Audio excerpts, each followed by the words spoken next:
Hello, I'm your host, Iman, and the topic today is about the British Raj.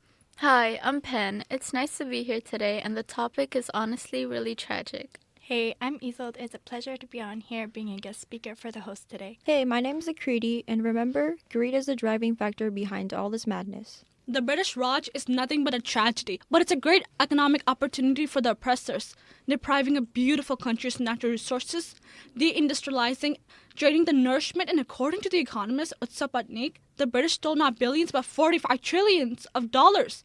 They were like fleas, parasites, where an entity benefits at the cost of one another. But this isn't just an individual entity. It's a whole monarch's domination. To be clear, I'm Pakistani, and Pakistan was part of the British Raj, and the split of British Raj is now formed into four modern different countries, namely Pakistan, India, Burma, and Bangladesh.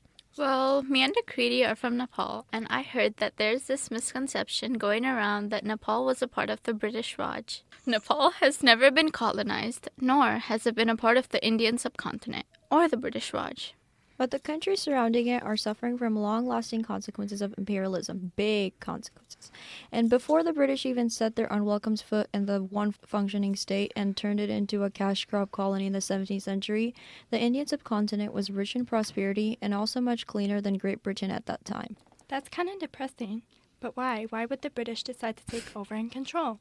Well, it's simple, and the goal was pepper. Out of all the valuable and delicious spices a moral man can trade, they yearned for pepper the most. Bro, that's highly absurd. Indeed, it is absurd, hilarious, and greedy. But it's not just that. They also didn't like trading. Therefore, they wanted to spread their ideologies, such as white man's burden, keep states like servants, and export opium out of India into China. There's so much to cover, but let's highlight a few important things. Alright, and that's crazy. Crazy, but not surprising, honestly. Ooh, I have things to say about the exports and exploitation of opium. The East Indian Company, which was located in London, wanted a different way to exchange goods, and they decided to use opium as a commodity. Opium is like this drug, and it's highly addictive, and the British forced the Indians to harvest the drug and export it to China. And just like the British expected it, it kept the Chinese distracted and weak. But later, the Chinese government in 1839 was like, we gotta do something about this, and took matters into their own hands and fought. This was known as the Opium War, and there were two of these revolts, but they failed at both of them and had to sign unfair treaties. Well, at least they tried to fight back. I agree, they tried to fight back, but what about the white man's burden? I know a thing or two about the white man's burden, and I do like the name for the ideology, white man's burden. Bro, I read the poem of White Man's Burden. It was published back in 1899 by Rudyard Kipling. And my opinion is that it's super ironic and unintentional, perhaps ignorant.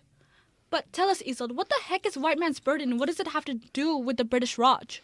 Okay, so white man's burden is basically the act of civilizing and spreading their culture to non-European states. But the methods they used were crazy, and really it was just an excuse of exploiting and stealing the natural resources. Give me an example. Well, they claimed to bring prosperity and progress, but really the parasites just exploited the people.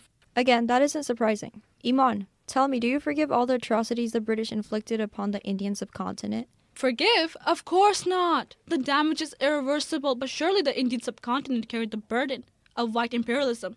And now we should end this episode with a warm goodbye. Thank you for listening, and surely this episode is entertaining. But if you don't feel entertained or anything, I really don't care. But maybe you finally understand why some parts of South Asia are the way they are now.